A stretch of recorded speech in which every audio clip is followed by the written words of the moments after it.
South African sides now, Garen. We have the Lions hosting the Cheetahs at 5 o'clock. The Cheetahs going down at home last weekend. The Lions, obviously, as we know, are really in form. But I see no mini. There has been, I guess, minimal changes. They've got this Aka van der Merwe chap at hooker who they've been raving about. He's a good player. He's got a bright future, I think. The interesting game. You'd think that the Lions at home would be far too strong for the Cheetahs, who were fairly average, I thought, last week against a fairly average Red side. They went down thanks to a last-minute miss by Joe Peterson, but they were really destroyed in the scrums, and I think the Lions are going to target that area particularly. The Lions scrum, as we talked many times, are fairly formidable at the set piece. The Cheetahs have got tons and tons of injuries. Valide Roux, Kuni Oosthuizen, the list just goes on and on. Hanik Rousseau broke his arm. So they're really down to the bare bones of their squad. They don't have fantastic depth in Bloemfontein either. So it'd be a massive shock if the Cheetahs did upset the Lions. But with South African derbies, you never really know what to expect. You've got those teammates or opponents playing against each other head to head, vying for a Springbok spot at the end of the year. So no quarter given or asked for. The smart money again says the Lions should win, and they should win by 10, 12 points at least, based on current form. So I certainly, from a South African point of view, I hope that's how the result pans out. Keeps the Lions interested, keeps the Lions in contention for a playoff berth, and it sort of just relegates the Cheetahs to no hope as of progressing any further in the tournament. So I'm going for a home win, the Lions, by 10 to 12 points. Okay. Rob, moving on to the game of the weekend. Can we call it the game of the weekend? The Stormers Bulls, North-South derby. Two teams sort of, both with their tails up, I suppose. Just looking at some of the team selections, Dwayne Vermeulen back for the Stormers, Nick Room at scrum half. We have some sort of fresh wingers. And for the Bulls, Serfontein and Piet van Zyl back. Yeah. So not too much of a muchness there.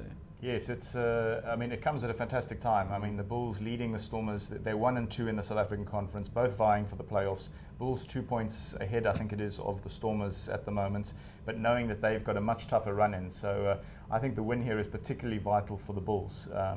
I think if they lose it, there is going to still be a danger, possibly, that the Bulls might struggle to actually even make the playoffs because of their overseas tour still to come. So they'll be seeking a win. I'm not sure whether it'll happen. I'm leaning still the way of the Stormers. I think the Bulls last won at Newlands in 2011 in Super Rugby, which tells you how difficult it is to come and sort of raid the Newlands Palace, if you like. And they're expecting good weather and therefore a crowd of, I think we'll get 48 to 50,000 people. The overwhelming majority of whom will be roaring the Stormers on. And it looks like quite a mountain for the Bulls to climb. I think it'll be very close. I think it'll be a typical attritional South African derby. There are some fantastic matchups right across the park. I'm thinking, Colby versus Creel at the back, two really electric running fullbacks.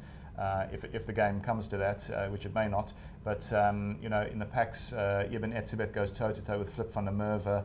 You've got two really heavyweight front rows locking horns. Stormers, of course, have that sort of reputation this year for being a real sort of destroyer side in the scrums. So they'll be hoping that they can persevere with that. Remember that they gave the Bulls a lot of grief in that department in that opening derby when they won 29-17 at Loftus. That's probably another reason why Smart Money suggests that the Stormers should win the home game. Given that they've already beaten the Bulls by 12 points at Loftus earlier in the season. So, history counts for nothing. It's all about what happens on the day. Bulls should have a bit of an edge, perhaps at fly half, where Stormers still have issues about whether Dimitri Katrakilis is the right fit there, or whether Kurt Coleman should be actually wearing the 10 jersey. Whereas Andre Pollard, very settled, of course, in the Bulls fly half position, sort of guy who, if it's going to be a tight game decided by penalties, his range is kind of anything up to sort of 50, 55 meters or so, Garen. And Katrakilis, as we know, is deadly accurate, but from a slightly shorter sort of range. So field position could be quite an important factor in this match. But all things said and done, I'm tipping the Stormers to perhaps win it by 5 or 6 points. Great. Guys, we have one of these funny Sunday games. So I'm just going to ask you for a very quick prediction, Reds versus Hurricanes. The Hurricanes lost last week, so I expect them to get back onto the winning trail. The Reds haven't beaten the Cheetahs, have flown all the way home to Brisbane. Chiefs, Canes with all their All Blacks back, I expect them to win by 8 points. Rob? Hurricanes by 6 to 8 points. I think the Reds have got a little bit of a sniff because they did get a win. Super Rugby is a funny beast. You get a win and then you might get another. I'm not saying it'll happen, but it is in Queensland. But smart money tells you you've got to go the other way. You've got to go for the Canes to get the bounce back. All right. Thank you.